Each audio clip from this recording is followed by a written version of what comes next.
वैसे तो I am used to speaking to large audiences, but I don't know why today's audience seems slightly more intimidating.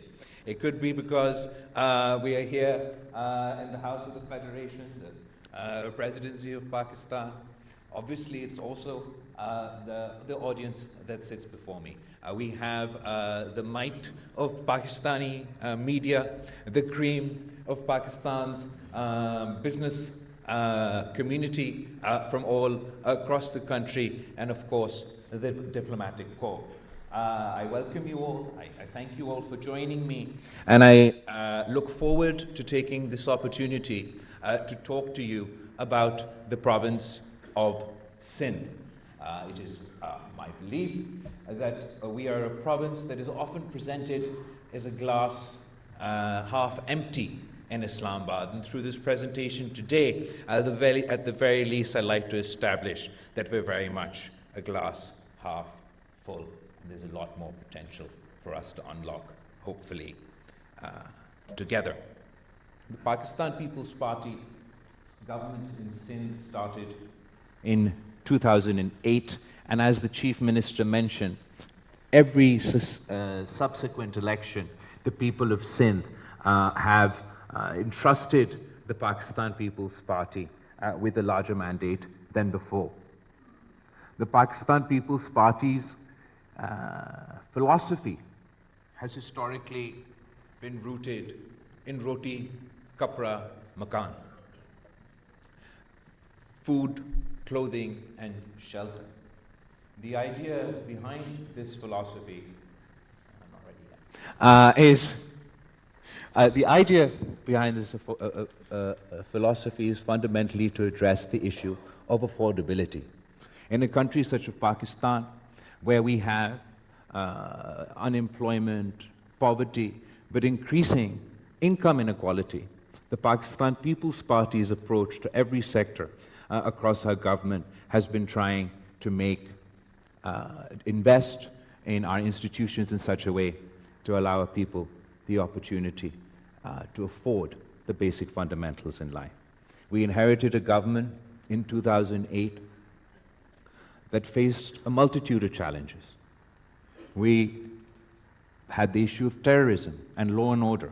I'm sure our media friends and all of those here who've witnessed firsthand how when the Pakistan People's Party's government took over in 2008, obviously all over Pakistan, but also in the province of Sindh, we faced terrorist attacks on at least a daily basis, and in some cases, at least a weekly basis, in some cases, a daily basis. We faced religious extremism like the rest of the country did, but particular to Sindh, we faced ethnic tensions and frictions that would often result in violence. Our law and order challenges weren't confined to the city of Karachi alone, but across the province. We faced,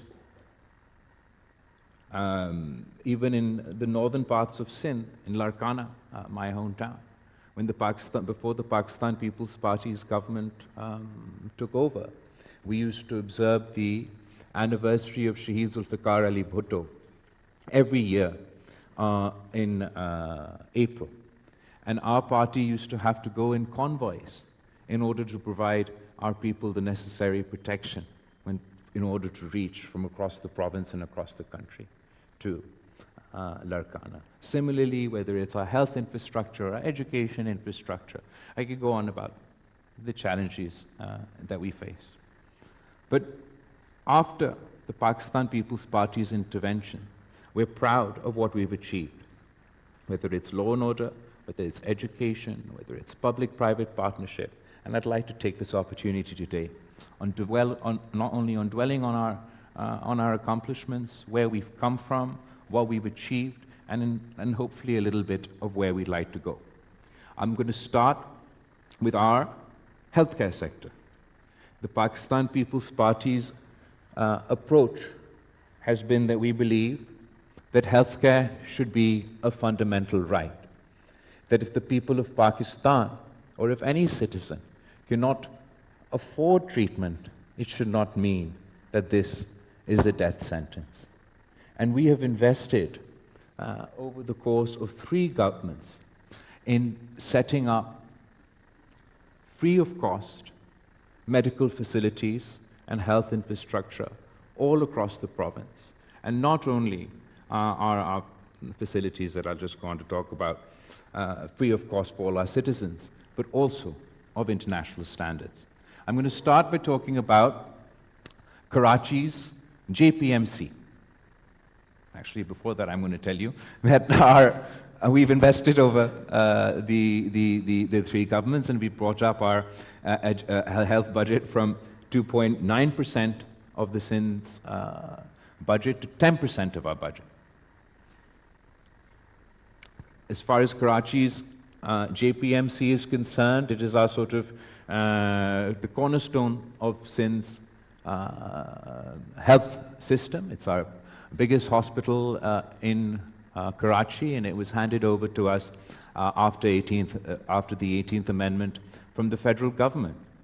Along with other institutions across the province, the healthcare sector had suffered from neglect, from a lack of development, a lack of investment for more than a decade from when we came into office.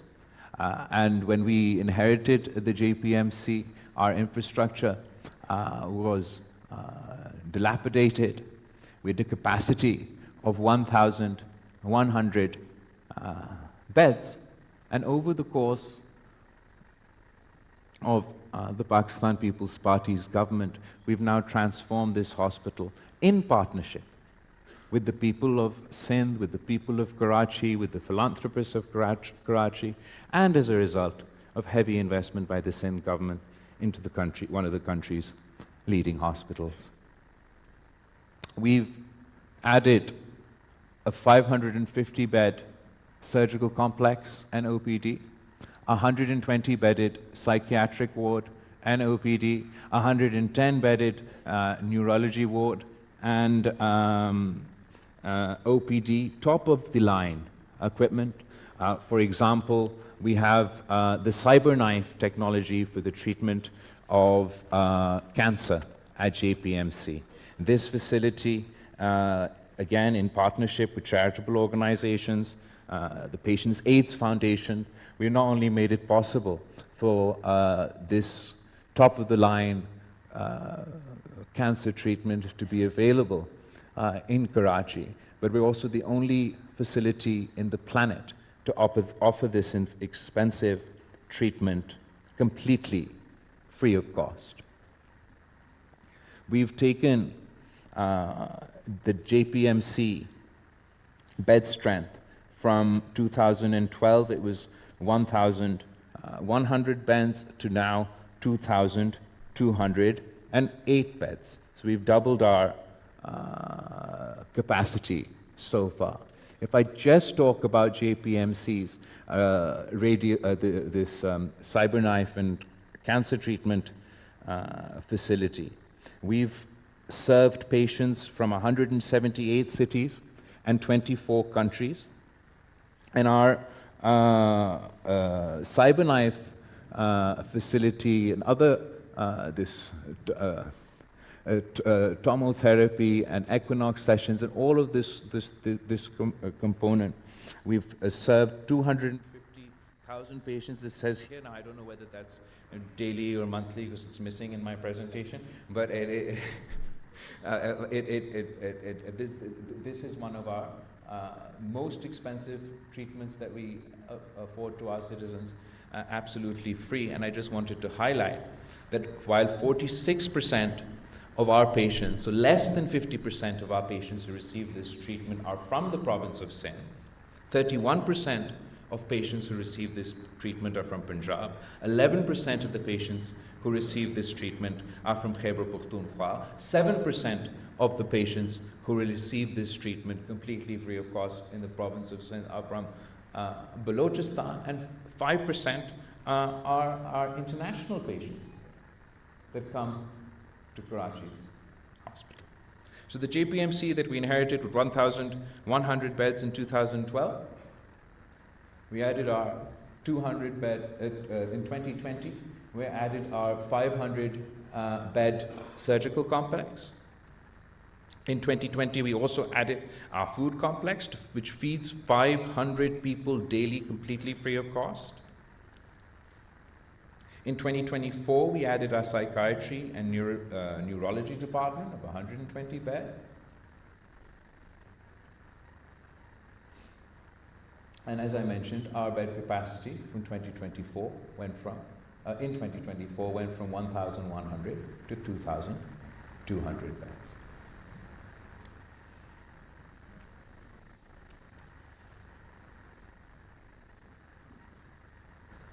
Going forward, from now until 2028, we plan to add a new 12-storied, 600-bedded, fully equipped medical tower with MICU, CCU, cath labs, endoscopy, a new 6-storied officers' ward with 60 fully equipped private rooms, a new 10-storied, fully equipped accident and emergency and trauma complex, along with other facilities.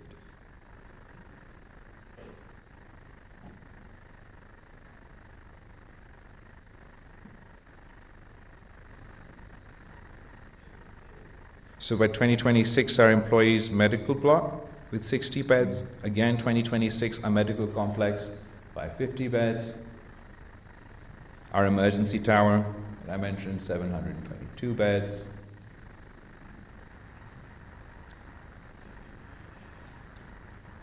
And our vision is that by 2028, we want to take our bed capacity just for JPMC alone to 3,200 beds, which will almost triple our capacity. We are already the largest hospital in Pakistan as it stands today, and by 2028, this one JPMC will be 3,200 beds.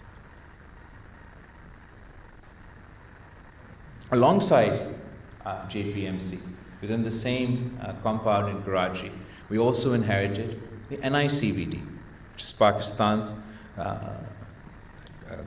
cardiology hospital. We've managed to transform the NICVD as Pakistan's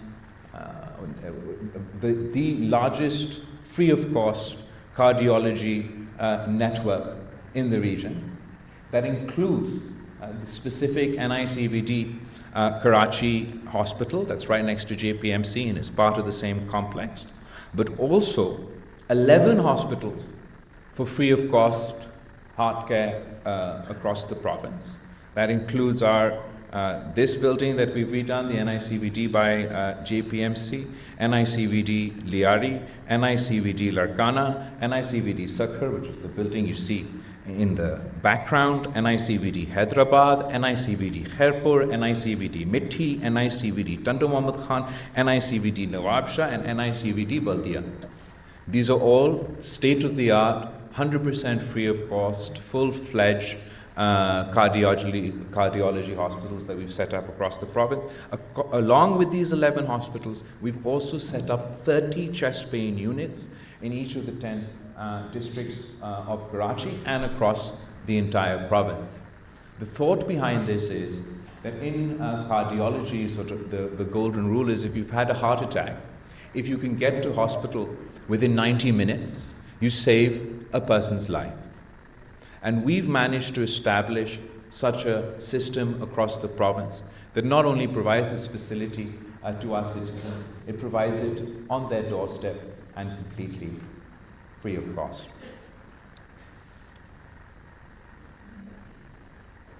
As far as the patients treated by NICVD is concerned, again, this is just the province of in this hospital. I'm not talking about our overall NICVD infrastructure, the 11 hospitals, etc., that's all connected. I'm talking about the one NICVD that we have in the JPMC complex in Karachi. We serve 2.9 million patients free of cost just in 1 year. And in 2025, 2.8 million patients were from the province of Sindh. 45,000 patients were from the province of Punjab. From Pakhtunkhwa, we had nearly 10,000 patients. From Balochistan, we had more than 100,000 patients. From Gilgit-Baltistan and Azad Kashmir, we had almost 4,000 patients. So not only are we providing this service to the people of our own province, but also the people all across the country. Again, along with NICVT, within the same complex, we inherited JPMC, we inherited NICVT, and NICH, which is the Institute of Child and Neonatal Therapy, and we've taken up, we've increased the bed strength of this hospital as well. We've opened up the Sindh Institute of Child Health and Neonatology across the province, which include 8 SICH units. But I want to specifically, before I go on to SIUT, talk about, so the JPMC, the JPMC complex alone, not the NICVT satellite hospitals, not the additional SICH hospitals that we've set up across the province, just that one compound where we inherited these 3 buildings. These 3 buildings together, when we received them from the federal government, we had a bed strength of 1,799. We've invested in these hospitals, turned them around, made them 100% free of cost, and as of 2025, we've increased our bed strength of these 3 hospital buildings alone to 3,453 beds. That's already the largest hospital in Pakistan. In 2028, our plan is to take the bed strength of these 3 hospitals alone to 5,170 beds. Now, to put that into context, the largest hospital in the United States has 2,850 beds. The largest hospital in the United Kingdom has 1,800 beds. And our aim is that we want to increase our patient to a bed strength ratio in Sindh overall, and particularly in Karachi, and this is the case, the strongest case of where we've done that. So what we've achieved with JPMC is as a result of a lot of Sindh's government's own investment, but also as a result of the humanitarian effort of the people of Sindh, particularly the people of Karachi who've invested in this hospital. NICVT is completely sort of public hospital. It's not as a result of our partnership with other sectors. But the transformation in Sindh's healthcare is not just a result of our own drastic increase in spending. It is also as a result of our ability to partner with those already doing good work in Sindh. And one of the best cases for this, or best examples for this, is our partnership with SIUT, the Sindh Institute of Urology and Transplantation. Dr. Adib Rizvi is probably the closest thing that comes to a living saint in Pakistan for the work that he does with the Sindh Institute of Urology and with the SIUT. In 2008, their capacity was 760 beds, and we've managed to partner with them and then bring up their strength to 1,926 beds. We've conducted more than 7,700 free of cost kidney transplants. I just with them inaugurated their newest and biggest hospital, what used to be the Regent's Hotel in Karachi, to provide free of cost treatment, not to the people of Karachi. We've partnered with them to expand their network, not only within our capital city, but all across the province. And where they used to be known specifically for urology, nephrology, and transplant. Now they offer an entire ecosystem of healthcare facilities to the people of Sindh, again 100% free of cost. We have our SIUT in Civil Hospital, in Diwan Farooq Centers, SIUT Oncology Center, SIUT Transplant Center, this Sharif Faisal one that I just mentioned that we opened, Drig Road, Nazmabad, Garden West, Karangi, these are all in just in the city of Karachi alone, providing free of cost treatment. Then in Shaheed Benazirabad, in Sakhar City, by Sakhar Bypass, Larkana also has the dialysis, and Shikarpur, we've been able to establish these free of cost hospitals in partnership with SIUT and Dr. Adib Rizvi, and the Sindh government is proud that we are, as of today, their largest partners. While SIUT and JPMC and NICVD were initially concentrated in Karachi, and we expanded their outreach across the province of Sindh, I also want to talk to you today about a tehsil in Khairpur, in northern Sindh, called Gamba, where we've been able to introduce international standards, free of cost, not only a hospital in practice, the entire medical city, to one of the most deprived areas of our province. In 2012, we conducted our first cardiac surgery in Gambit. In 2015, we added the Department of Orthopedic Surgery and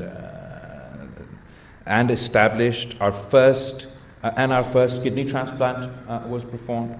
In 2016, it was our first liver transplant was performed at Gambit Institute, 100% free of cost. Before this, if you wanted to have this liver treatment within Pakistan, it was only possible either here in Islamabad, or people used to have to go abroad. People used to also have to go to India. So we're very proud of the progress that we've made. We were the first province to establish this facility, do it 100% free in 2016, and provide liver transplants to the people of Sindh. Then 2017, we established the Gambit Medical College was established. In 2018, our cornea transplantation was started in Gambit, Khairpur. In 2019, we established our Rapid Response Center and our Gambit Heart Center and our ICU.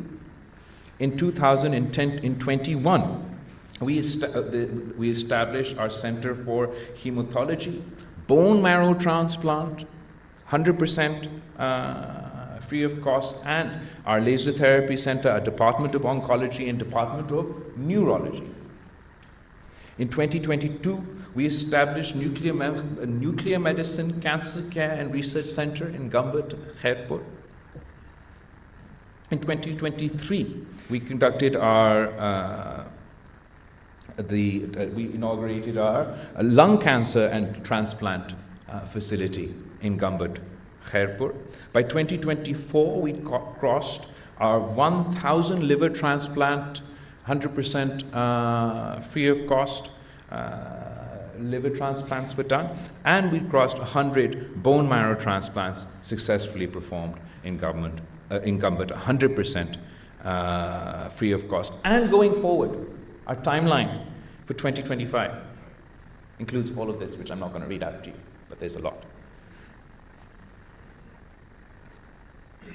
And the Gambit Institute of Medical Sciences now is the only institute in Pakistan providing services in 5 human organ transplant services: liver, kidney, cornea, bone marrow, all 100% free of cost. And once again, I just want to point you towards our patients.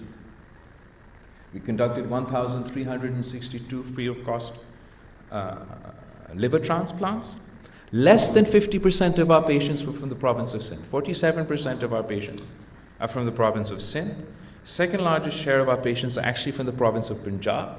34% of our patients from Punjab, 15% from Balochistan, 4% from Pakhtunkhwa, and less from Azad Kashmir, even Islamabad. And we even have cases of people coming from Afghanistan to receive treatment at Khairpur in Gam. Our Shaheed Mohtarama Benazir Bhutto Trauma Center in Karachi is South Asia's largest level 1 trauma care center. And just in 2025, this facility has treated more than 175,000 people. We've expanded this facility to also include my Larkana ICU and HTU and emergency facility within our hospitals in Larkana, and we plan going forward to add 3 more centers in Sakhar, Malir, and Baldia, which will be functional this year. As far as Sindh's primary healthcare facilities are concerned, that's for our PPHI model, which has 93% rural coverage and 1,440 facilities managed across 30 districts. Our integrated emergency care services. Now, this means your ambulance services. Before the Pakistan People's Party government in 2008, there was no integrated emergency service in Sindh.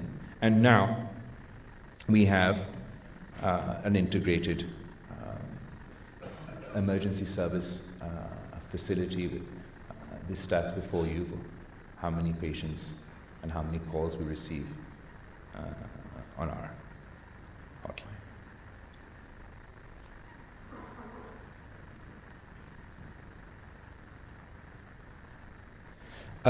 The biggest sort of public interaction at any hospital is with your emergency services. That has the highest interaction for our public. And if you want to improve the public's experience with any hospital, you want to focus on improving their approach or their access to emergency services. We prioritized within that children's emergency services. And we've partnered with the Child Life Foundation across the province of Sindh in order to provide international standards, free of cost, emergency care to the children of Sindh. And we've established 10 emergency rooms across the province in partnership with the Child Life Foundation and 105 telemedical centers at secondary care hospitals. This is, again, as a result of our public-private partnership. Our mortality rate at the Child Life Foundation emergency care rooms that we're partnered with is at 1.2% and is at par with the best private hospitals in Pakistan. As a result of all these interventions, whether it's NICVD, whether it's SICH, whether it's our Child Life Foundation, there are many, like Indus Hospital sitting before us, that Dr. Bari, I haven't even mentioned in my presentation. As a result of these interventions, we're providing international standards, free of cost care to the people of our province. And we've seen quantitative results. Our infant mortality rate in Sindh has declined by 26%, from 74 in 2013 to 54.65 in 2024. Our media friends here will remember how much we were criticized on this topic, particularly in the context of Tharparkar. And I'm proud to share with you today that Sindh's infant mortality rate after these interventions by the Pakistan People's Party government today stands at 2.9%. That's lower than our national average of 5.4%.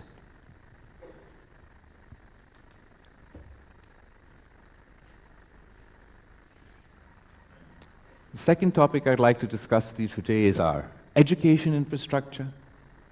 Face a whole host of challenges within the province of Sindh. Education being amongst one of our priorities. Obviously, without access to education, our people have no hopes of prospering, economic progress, of getting jobs. And we're proud to say that we've prioritized not only our higher education, but also our primary facilities.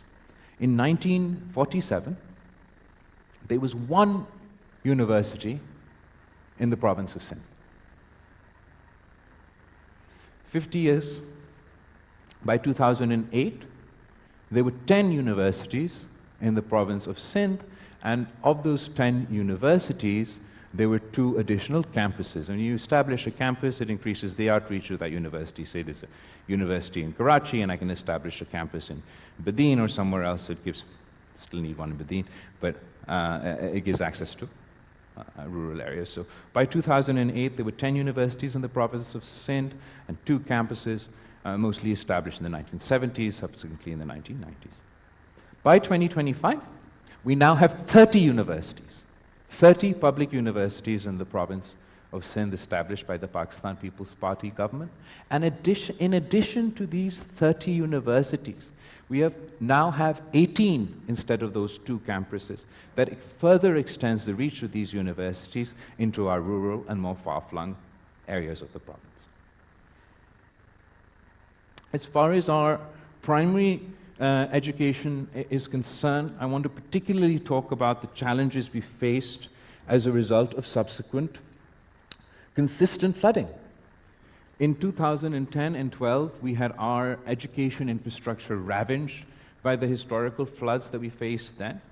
And in the 2022 floods alone, we had 7,503 schools that were completely damaged. We had schools standing there and they no longer stand today. And then we had 12,305 schools that were partially damaged. Together, that's 50% of Sindh's education infrastructure gone in a flood. And that obviously has challenges. It takes decades, as you can see, to set up the infrastructure, and these natural calamities that we've seen on devastating scales to undo that progress overnight. That has consequences. It has consequences for children going to school, for your literacy rates. But the Sindh government has partnered with the federal government, with international financial institutions. Of those completely damaged schools, so far we've managed to reconstruct 5,243 schools with this breakdown from the GOS, international financial institutions, and the government of Pakistan supporting us in this work. Some of the post-flood schools rehabilitation there.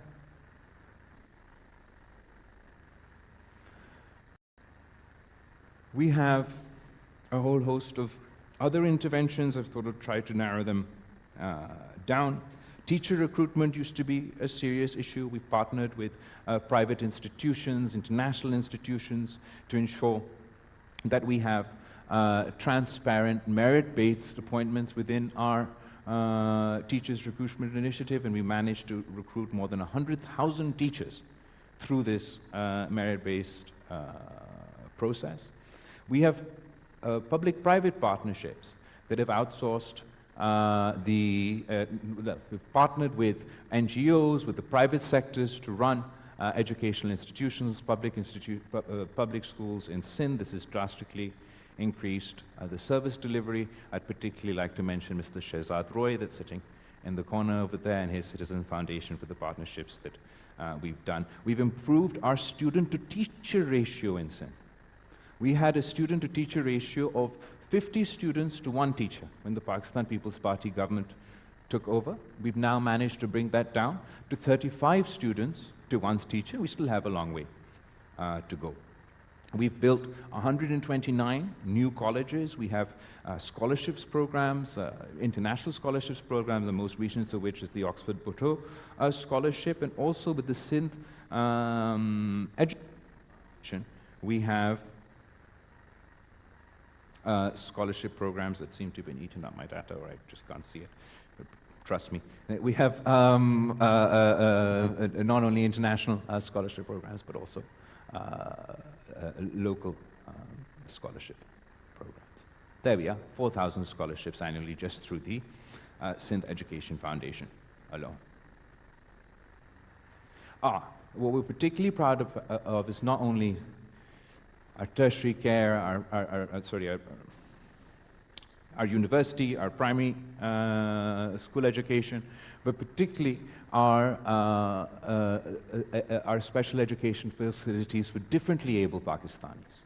Sindh was the first province to pass legislation for the Department of Empowerment of Persons with Disabilities. We were the first province to set up an autism center, 100% free of cost, I think it was 2018, in Karachi. And we've managed to take that number now across the province to 10 autism centers where we provide 100% free of cost special education facilities for the differently abled in Sindh, and we've introduced a 5% employment quota. As you're all well aware, Pakistan faces demographic challenges. One of the most urbanizing provinces is the province of Sindh, with the highest rate of increase in population. Of the challenges that we face, and this is in the province of Sindh. The city of Karachi is Pakistan's only megacity that is a serious issue with population, partly as a result of population welfare, but largely as a result of migration.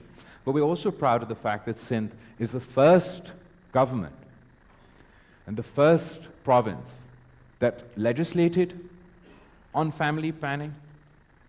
We've been working at this consistently, and Sindh is leading provinces in achieving our family planning 2030 goals. Sindh's contraceptive prevalence rate has gone from 31% to 41.8%, and that is a direct result of our family planning interventions.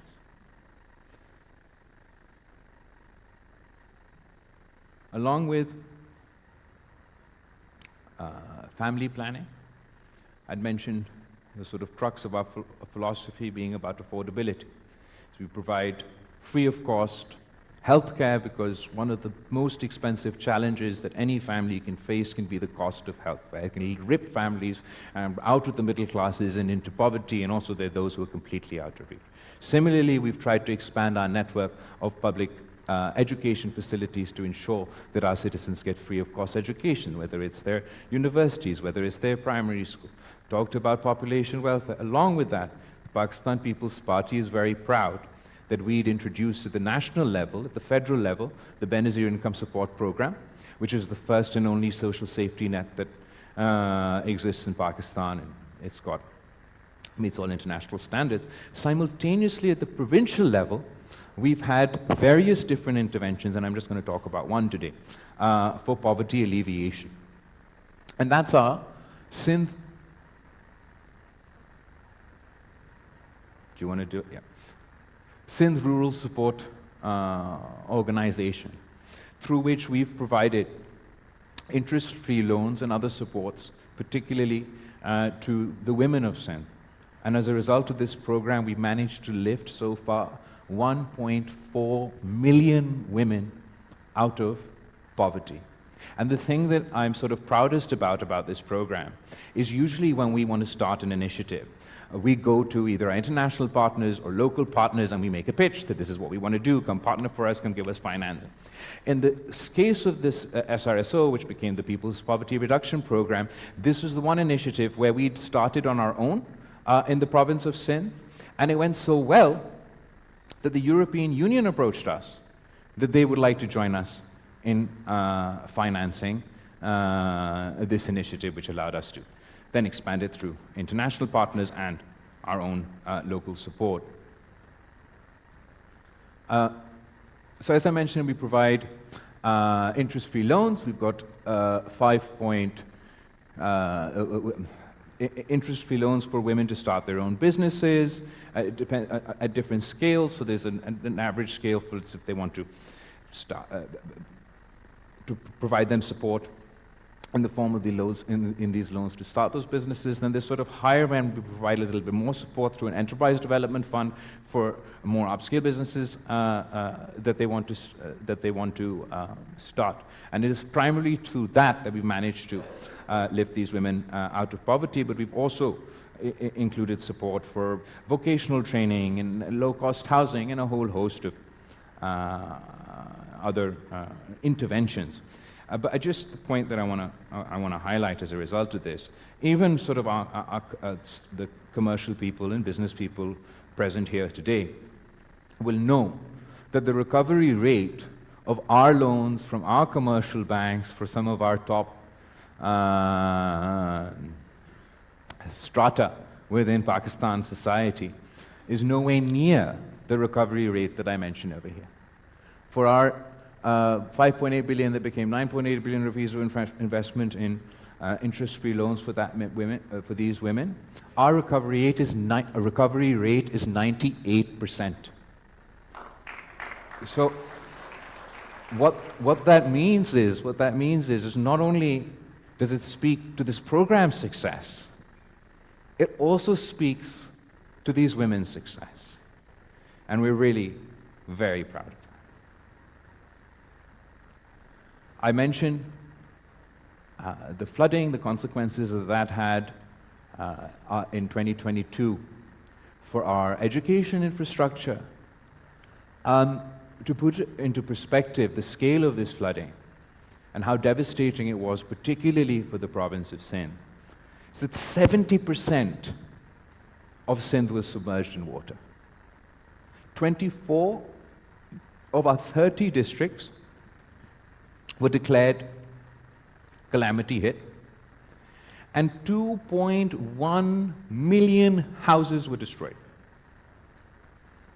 And you can imagine the devastation that this caused to those communities that we witnessed firsthand.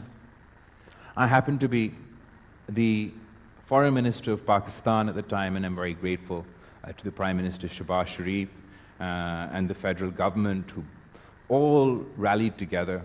I'm very grateful to our friends in the diplomatic corps for their support and for the Sindh government's efforts that allowed us to launch the world's largest housing initiative.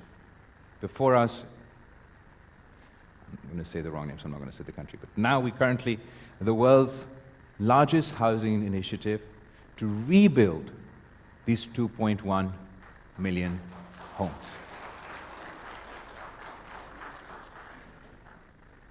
The project beneficiaries are more than the population of 154 countries.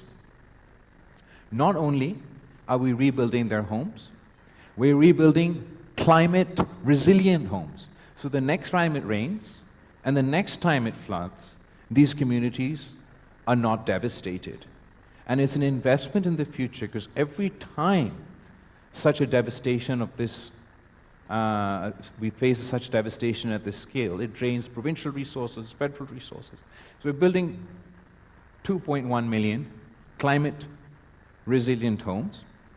At the moment, we have 1.5 million homes that are under construction still. 750,000 homes have been completed. And the beauty of this initiative is that it's not just climate resilient housing initiative, it's also a women's empowerment initiative. Because while building homes for these women who could never, or these families who would never envision having a solid house over their head, we also, because 90% of these people were living on government land in makeshift houses. So we also have transferred the land titles for these homes in the names of the women of the households. And that is the largest asset transfer initiative in a generation. As a result of this, we hand over these houses to these women, they now have an asset. They have security. These families know that they can't be removed from their homes. The value of these properties, as soon as we hand over the land titles, drastically increase. And for generation after generation, these properties will continue to increase and be passed on to future generations. But it also provides them with an asset that, if they would like, they can use to take out a loan, to do. So it's overall, it's not only sort of housing reconstruction, it's poverty alleviations, it's women's empowerment. We opened bank accounts for all these women. 2 million bank accounts have been opened for women who would never have seen a bank. As a result of this initiative, we've also managed to create more than 1 million jobs in the province of Sindh, just through the People's Housing Initiative. And our partners, some of them are in the room today, like the World Bank, international financial institutions, the federal government, the Sindh government, have all come together, and we managed to secure funding of $2 billion in less than 2 years for this initiative. Ooh. This is Hina from Thatta, where she used to live with her family and her brand new house. Dildal Ari from Tangobago and his family, their kacha house, their pakka house. Lalo Mal from Nara, his kacha house, him and his 2 daughters in his new house.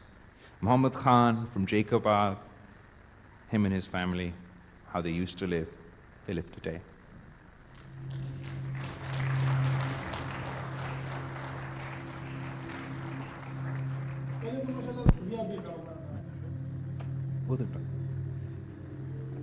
घर का खर्चा, बच्चों का, अपना सारा कुछ सही चलता था। बारिश के बाद तो वो बिल्कुल खत्म हो गया। हम इधर ही रहते थे, हमारे कच्चे घर होते थे। बारिश में वो सारे गिर गए। जब बारिश आया था तो हर तरफ तबाही थी। फिर जो बीमार हुआ, फाके में बैठे, बेशियाँ मर गई, लोग जख्मी हो गए। ये तो बड़ा अच्छा हुआ कि सिंध गवर्नमेंट ने हमारा सपोर्ट किया है। ये व्यापार के और ये खेती बाड़ी के अलावा क्योंकि हमारा कोई रोजगार तो है नहीं। अब हमें ये था कि अभी बच्चों का उसी कारोबार का करें, लेकिन बड़ी मुश्किल हालात में वक्त गुजरी है।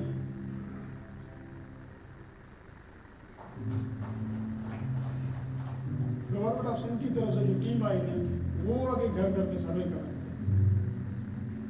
पहले घर हमारे कच्चे थे, अभी ये माशाल्लाह पक्का घर बन गया, तो हमारा भी शौक है कि घर को संवार दें। ये पसंद है हमें, जब वो बोलते कि दरख्त लगाएं, तो ये जो बड़े होते हैं तो इसके हम खुद भी करते हैं और मवेशी वगैरह भी। और गाँव वालों को भी कहता हूँ कि हर घर के सामने ये होनी चाहिए, तो हम लगा देते हैं इसलिए।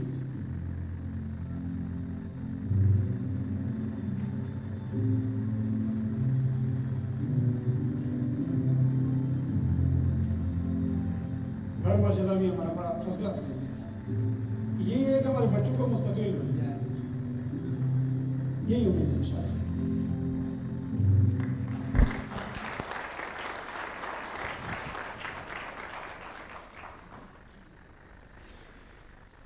Education system, housing infrastructure, regular infrastructure obviously devastated. Again, on the topic of agriculture, I want to look at it specifically in light of the 2022 floods. The major source of income for the people of our province was drastically affected. As an emergency measure at the time, the Sindh government decided to support our farmers by providing them wheat seeds.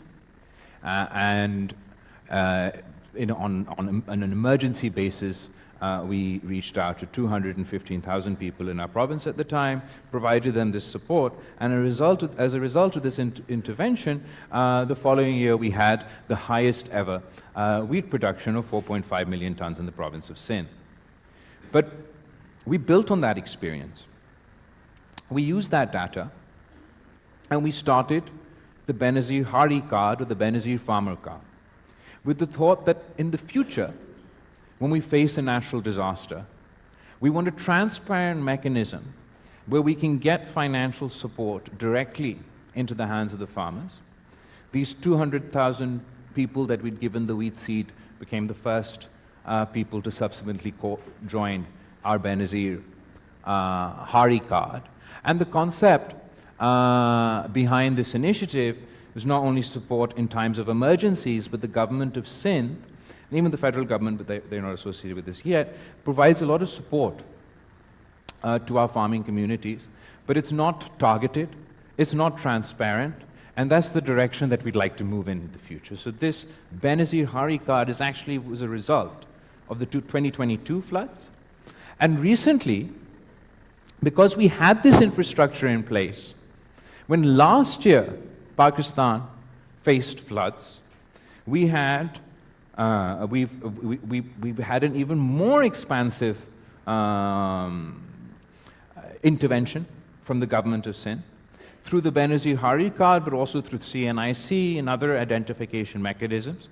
For small farmers of from 1 to 25 acres, we provided cash support for them to buy DAP and urea. Targeted, transparent support to those at the bottom of the pyramid who need it most, while simultaneously supporting Sindh's agriculture economy. We have agricultural modernization mechanisms in place where we support our farmers with laser leveling and other such facilities. And going forward, we want to take this to, and going forward, we want to take that to the next level. We're going to encourage both collective farming and public-private partnership in the agriculture sector in the province of Sindh. Collective farming, because 90% of land holdings in Sindh are with the small farmer. And what we want to do is create incentives from the provincial government for these small farmers to form collectives. And when they form collectives, they'll obviously collectively have more arable land, but it also gives them collective bargaining power. And they could then benefit from some of the benefits that bigger, richer, large landowning families or businesses enjoy when it comes to procurement and other things. We want to support these collectives through the Sindh government with modernization, with modern machinery, with laser leveling, with scientific knowledge, with research, and our support, our interventions, our subsidies will be targeted to these small farmers. Then, for public-private partnership, we want to encourage the private sector to come and invest in large-scale farming in the province of Sindh in two ways. One, the Sindh government wants to be a bridge between these collectives and big business, whether it's within Pakistan or outside in Pakistan, where we create a partnership with these collectives in the business community, and they come in with their investment and partner with small farmers and create collective corporate farming in the PPP mode. Separately, the government of Sindh also has a lot of arable land that's not used, whether it's in forest area, whether it's in agriculture department, whether it's irrigation department. We also want to partner with the private sector in those cases and use public-private partnership to bring in large-scale, high value-added farming to take our Sindh agriculture to the next level. So no agriculture without irrigation. And our irrigation system in Pakistan is the largest in the world. And within Pakistan, the largest irrigation system within Pakistan is run in the province of Sindh. On top of that, our government has had a whole host of interventions, because as you're aware, either we face these cataclysmic floods, or most of the time we're facing drought and water scarcity, and that problem is continuing to increase. So we've set up more than 200 small dams across the province for rainwater storage and agriculture support. More impressive than that, we've managed to line 4,110 kilometers of Sindh's irrigation network in our canal system, which results in water preservation and it helps us address both climate change and water scarcity.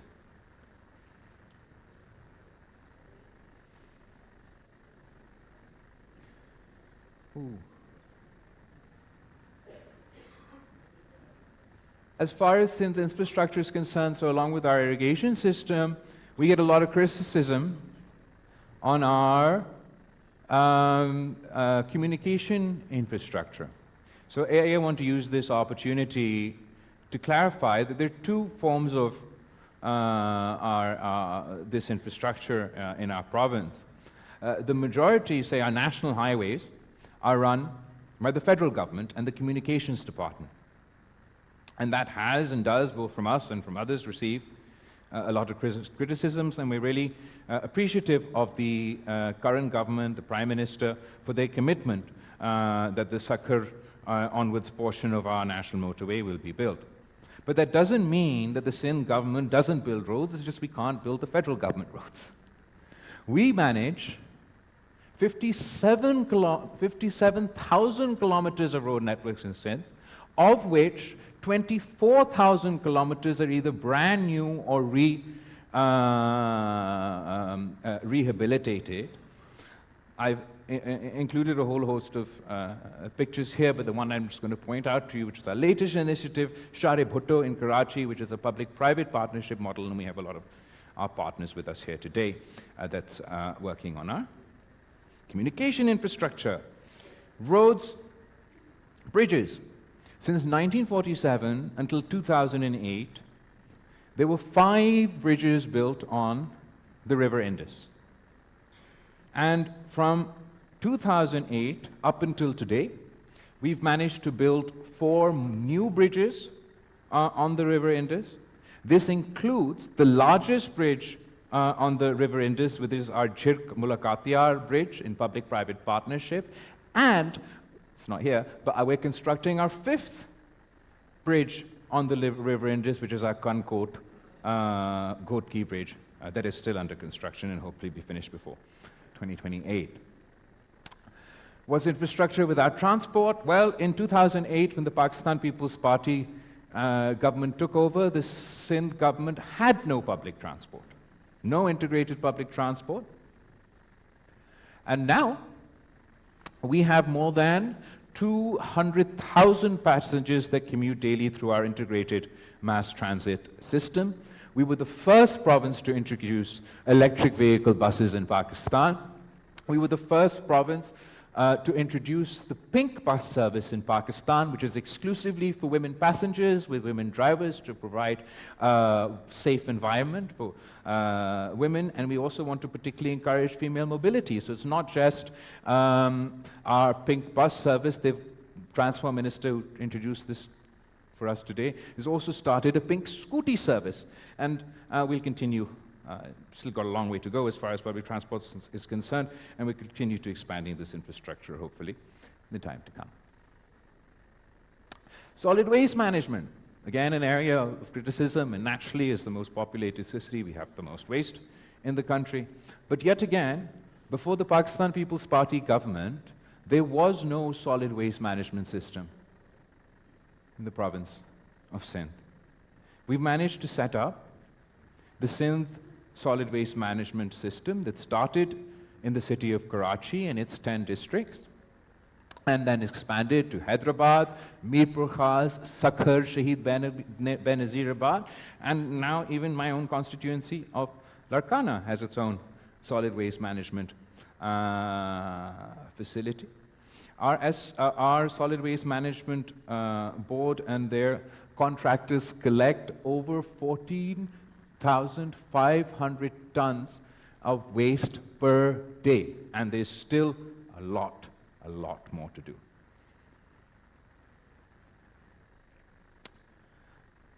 Along with agriculture, another area where we've had the most progressive intervention of all provinces is again in the Labour Department in Sindh. We have this social security support from the federal government, from the provincial government. There's a devolution debate around that already applied to our public sector workers. What we've done in the province of Sindh is introduce the Benazir Mazdoor card, which is the labor card, and opened up our social security net to the private sector and to the self-employed, who can now pay in themselves and join our Benazir Mazdoor card program and receive all the support that public sector workers receive in sort of times of death, times of marriage, healthcare emergencies, and this is a process that we hope to continue to encourage and expand. We're also proud of the fact that we're the only province to raise minimum wage 6 times in a row, and we've cut child labor by 50% in the province of Sindh. So when we took over the official statistics, it was that we were at 20.6%. We've managed to bring it down to 10.3%. Labor rights legislation right now. Amongst the labor rights legislation, 16 laws, 18 rules, etc. The main thing I want to, one additional thing I want to mention is that we not only acknowledge agricultural workers as part of the workforce, we were the first to pass the Female Agricultural Workers Act back in our last provincial government, and the first ones to acknowledge women's contribution, which is the largest in our agriculture sector. Energy is a big area for the province of Sindh. We were the first to add megawatts to the national grid, first through renewable energy, wind energy. We have a 50,000 megawatt wind energy corridor. Acting President Yusuf Raza Gilani, when he was the Prime Minister of Pakistan, was the first to inaugurate our wind energy project in the province of Sindh, and so far we have 1,845 megawatts of wind power that we add, and 150 megawatts of solar power. We have another 1,875 megawatts of wind power in the pipeline, and another 1,150 megawatts of solar power in the pipeline. We're really leaning in to green energy and alternative energy within our province, particularly because the energy infrastructure is so unreliable, it's so expensive. There are areas in the province of Sindh that still face 16 to 18 hours load shedding, so we're trying to encourage in every way we can less reliance on traditional energy infrastructure and a move towards solar energy. We've had a big push for the solarization of public buildings. In partnership with the World Bank, we've also been targeting Benazir income support beneficiaries to provide them with solar systems. So far, we've distributed 200,000, and we're looking going forward to distribute 275,000 more to the families of the most needy. We also intend to target consumers of less than 100 units of electricity, and we want to provide them with solar facilities. In addition to that, we have 3 public-private partnership solar infrastructure projects in the works right now through which we want to provide Karachi with an additional 400 megawatts of solar power at low cost. I'm going to go on to talk about Tharkol, which is another big initiative as far as the Energy Department is concerned. But even within the context of Tharkol going forward, we want to look into using Tharkol for the development of fertilizer. So our country's over-reliance on gas for fertilizer can hopefully be addressed through this. Where's my energy gone? I definitely have another energy thing to talk to you about. It comes there. We also have Tharkol, which I'll talk to you about later, but in between we're talking about progressive legislation and how we, Sindh leads the way in progressive legislation. There's a whole list. I just wanted to run through a few of our, we were the first, and proud to be the first, to pass the Sindh Child Marriage Restraint Act, banning child marriage in the province of Sindh and raising the age to 18 in 2013. The Sindh Prohibition of Employment of Child Labor Act, I already mentioned the results of that. Our Domestic Violence Protection Act in 2013. Our Sindh Hindu Marriages Amendment Act in 2018. And the Sindh Commission for the Status of Women. Two of not only our most sort of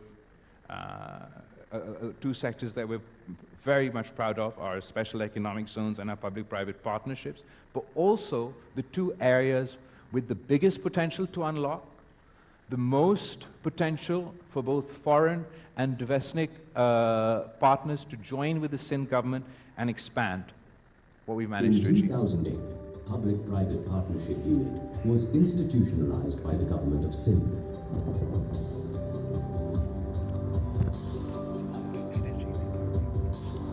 Our private partners have collectively invested nearly $2.076 billion US, while $780 million US invested by government of Sindh.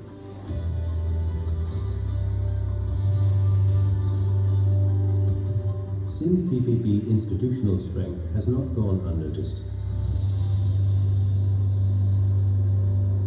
Each project reflects one commitment: partnerships built on trust, delivering lasting impact for Sindh. Partnering for progress, delivering impact. So obviously you can't conduct any of these projects without your own revenue generation, which requires economic activity in the form of our SEZs and the PPPs that I'm just going to talk about, and revenue generation through our Sindh Revenue Board. Our special economic zones in the province of Sindh, we've got Khairpur Special Economic Zone, we've got Larkana Special Economic Zone, Dhabaji Special Economic Zone, and Marble City Special Economic Zone, which is the first public. Dhabaji was the first, and there are also public-private partnership special economic zones, where not only from at the provincial level, but also the federal level, for the time being, we enjoy special incentives for business and industries to set up. At the feasibility stage, we have our Sakhar Industrial Zone, our Hyderabad Industrial Zone, and our Aquaculture Park. Our special economic zones have received international recognition. This is from the Financial Times. They had a magazine that did the FDI intelligence report for Global Free Zones of the Year 2025.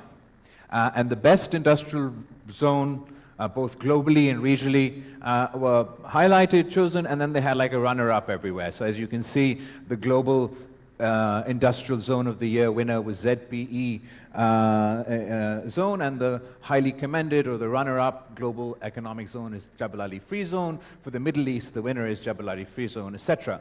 For the Asia-Pacific region, the winner of the FDI Global Free Zone of the year 2025 was the Freeport area in Bhutan. But the runner-up, or the highly commended special economic zone, is the Khairpur Special Economic Zone. And these are our Khairpur Economic Zone, which is probably nearly saturated now. But our Larkana Industrial Zone has infrastructure, has space. Our Dhabaji Economic Zone, which is right next to Karachi, our first public-private partnership economic zone still needs more infrastructure, has a lot of space, and similarly our Marble City that's coming up and the rest that are in our feasibility stages provide the perfect environment for the business community across the country, for the international community, and the business community internationally to come invest, enjoy tax and other benefits from both the provincial and federal government, and do so in economic zones with international recognition. Similarly, Sindh experience in public-private partnership. This now is something that was born out of necessity. As you're aware, mostly, not recently, but mostly, the Sindh Pakistan People's Party's government has been in opposition to the federal government. In 2013, we were in opposition at the national level, but in government in the province of Sindh. In 2018, we were in opposition at the national level, and we were in government in the province of Sindh. And all our media friends over here will be well aware that we'd have a consistent complaint about the receipts or the provincial funding for the province of Sindh, and sort of the lack of support that we were receiving from the federal government in the form of PSDP projects. We had the least out of any other province, and as a result, and our specific sort of federal transfers. But we didn't just sort of sit back and accept our fate, or I didn't just complain about it. What the Pakistan People's Party did was heavily lean into and leverage public-private partnership within our province. The public-private partnership concept was introduced in Pakistan through Shaheed Mohtarama Benazir Bhutto's 92-93 election manifesto. And in 2008, when the PPP government was formed, we set up our PPP unit in the province of Sindh. Probably the most famous and large-scale PPP project in the province of Sindh is our Sindh Angro coal mining company, which was the first open pit mining, and it was conducted through public-private partnership. And this has really opened the doors for an economic revolution in the province of Thar. Because the Sindh government was partners with the private sector, both internationally and locally, for the coal mining, and we had this energy generation also as a result of the coal mining. We've turned around the infrastructure, both roads and project, which has a project cost of $1 billion and is a joint venture between the GOS, local and international partners. Jobs I'm going to come on to. We were the first government to set up, first provincial government to make an airport, the Mai Bakhtaur Airport in Thar. A resettlement of communities that were affected by the pit mining in model villages. Road infrastructure in Thar has improved to the extent that in 2008, or before 2008, from Karachi to Thar, the drive used to be 8 hours. Today, the drive from Karachi to Thar, depending on how fast you drive, is 4 to 3 hours. A percentage of our profit of this public-private partnership company goes into the Thar Foundation.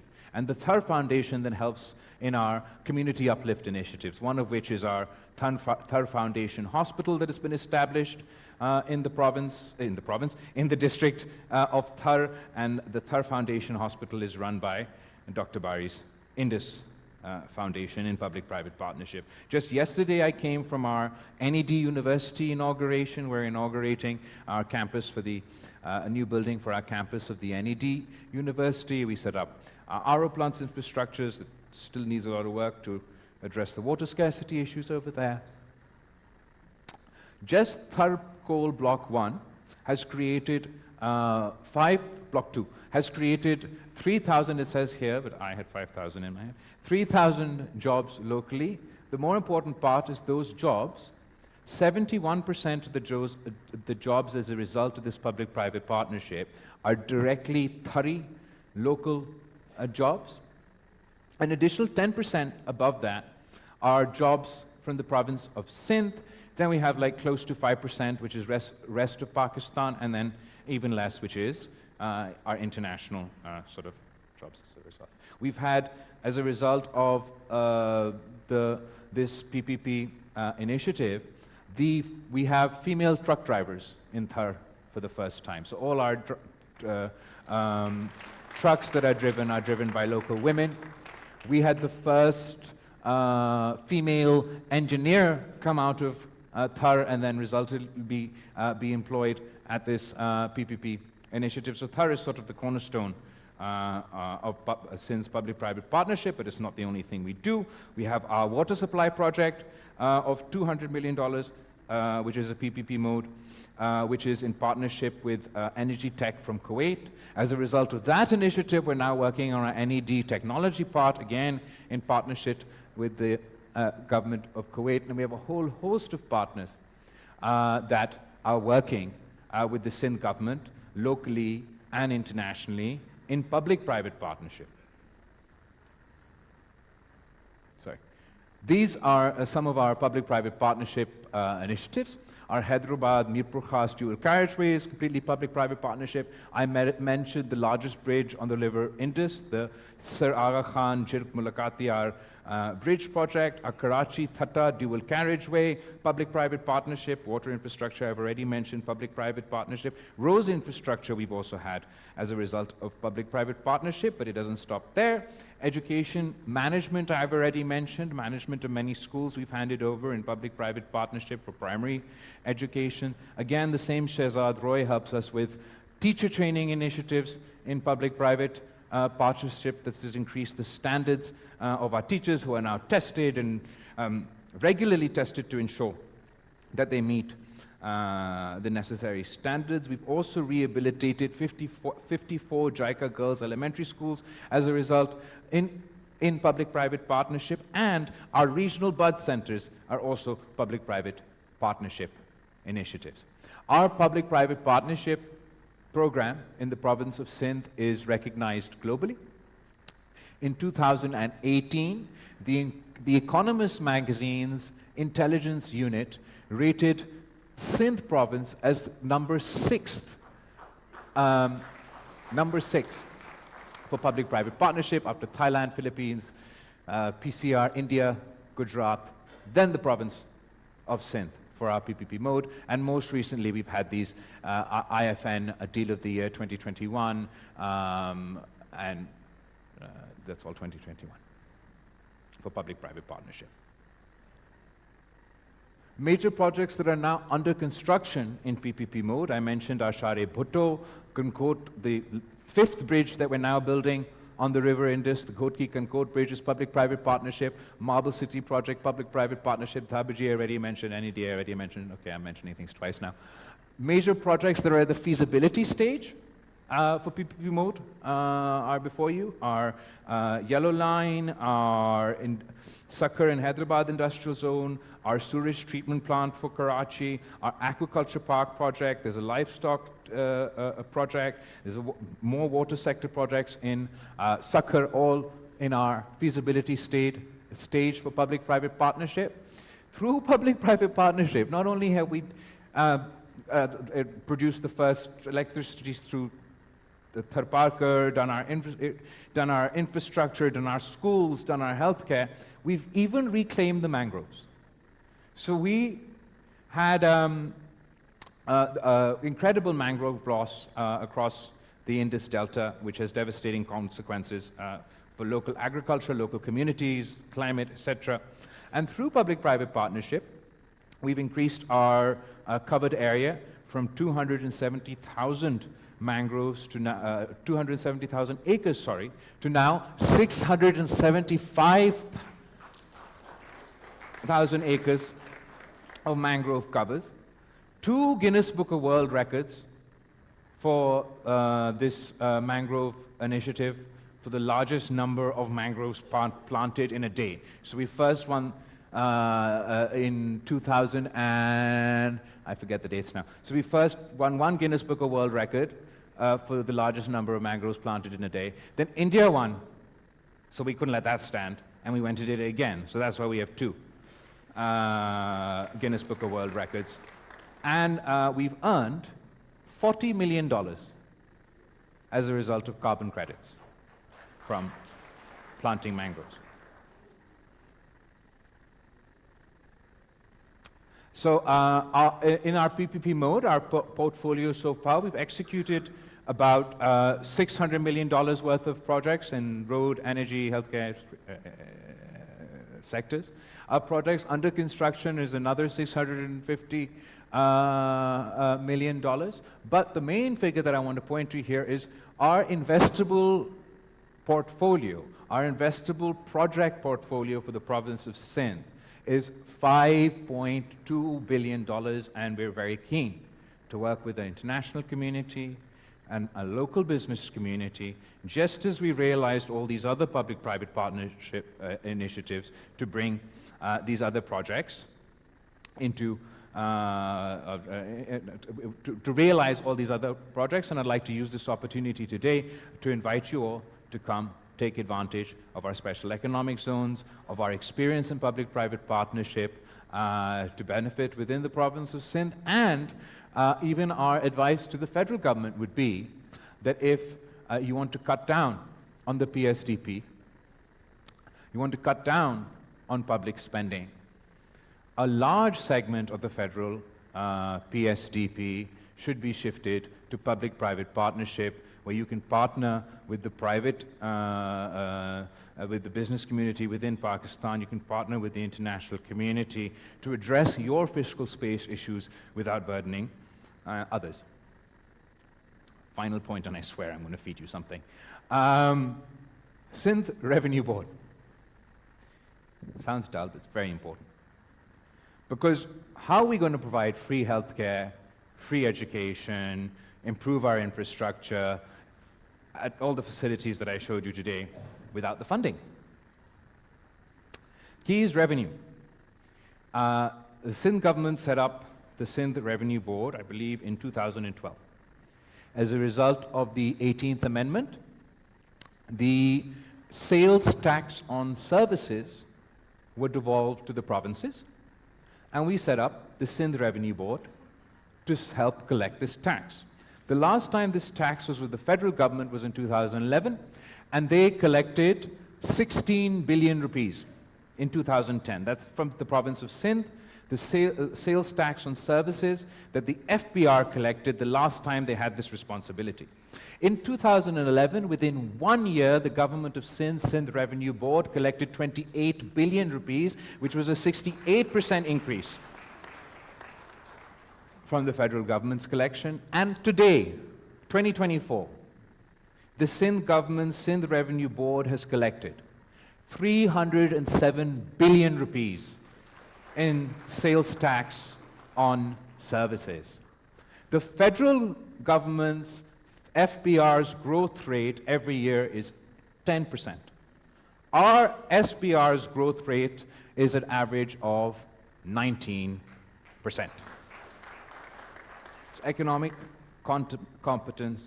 Without self-sufficiency, we can't promise to provide any of the support that I discussed in the lead up to this slide. And this is exactly our case to the federal government. That if we're collecting 19% and you're collecting 10%, then how can you punish the guys who are actually doing their jobs? We offer, as an obviously if the federal government is facing issues of fiscal space, economic challenges, as a patriotic Pakistani, the problems of Islamabad are my problems as well. I want to help them address these issues. But their solution, cutting the NFC share, taking back from the provinces, doesn't solve the problem. Because it's the FBR's lack of meeting their targets that's causing this fiscal deficit, not the performance of provincial government. And we have a solution. I've shown you that when you devolved the sales tax on services, Sindh government's SBR outperforms all the provinces and the federal government. But The FBR is outperformed by the Punjab Revenue Board, by the Pakhtunkhwa Revenue Board, and the Balochistan Revenue Board. So why should Balochistan, Sindh, or Punjab, or KPK suffer if Islamabad can't do its job? Our proposal is that the federal government still collects the sales tax on goods, and not according to my reports. According to independent observers, there's 3 trillion rupees more that they could collect in the sale tax on goods today from across Pakistan that they're not collecting. So our solution to the federal government's challenges with fiscal space that we want to solve is that don't devolve the tax to us, but devolve the collection of the tax to us. We will collect this tax for the federal government. They can set us the targets. Like their last collection for sales tax on services was 16, so whatever their last collection from Karachi today is, set that as a target for the Sindh government. Whatever their last collection for the sales tax on goods for the city of Lahore is, set that as a target for the Punjab government. And we will collect these taxes for you. We will collect higher taxes for you and give it to you so you can meet your fiscal needs, address your fiscal gap. If we fail, I mean, this is the level we're going to. If we fail to meet your targets, then punish me. Then deduct from my provincial pool to make up for the gap in the tax that I failed to collect for you. But the catch is that if I do better, and I or any other province collects more in the form of sales tax on goods than your federally assigned target, then the extra money should go as an incentive to those provincial governments, so they're further encouraged to increase their revenue generation, fund our own projects, and meet the needs of our citizens. I thank you all very much today for putting up with my very detailed conversation, and I hope that I've managed to convince, or at least put across a case for you today, that the province of Sindh is a half glass full, not a half glass empty. And we would like to work with everyone in this room today and the federal government to achieve not only our goals, but also address the challenges faced by the federal government and the people of Pakistan. Thank you.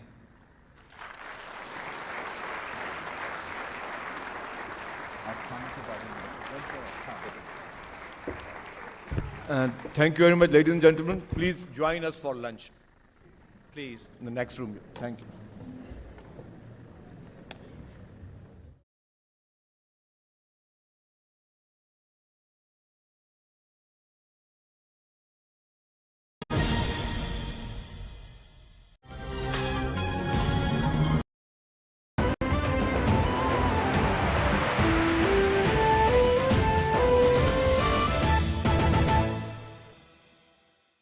Fujika batteries अपने जापानी standard के साथ पाकिस्तान भर में बना रही हैं एक नई पहचान। फ्यूजीका बैटरीज, जापानी स्टैंडर्ड, पाकिस्तानी भरोसा।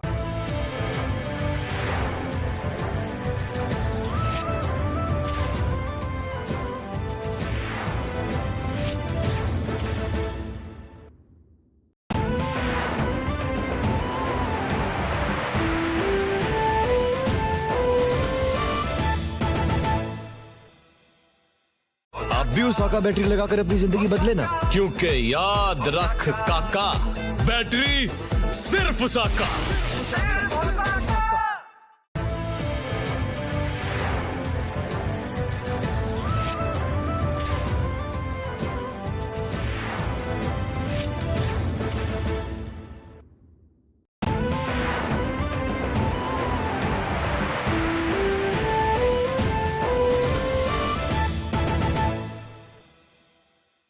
बिजली का बैकअप तो सिर्फ उसाका। ये बात सूरज नगर वालों ने जानकर अपनी जिंदगी बदल ली। आप भी उसाका बैटरी लगाकर अपनी जिंदगी बदले ना, क्योंकि याद रख काका, बैटरी सिर्फ साका।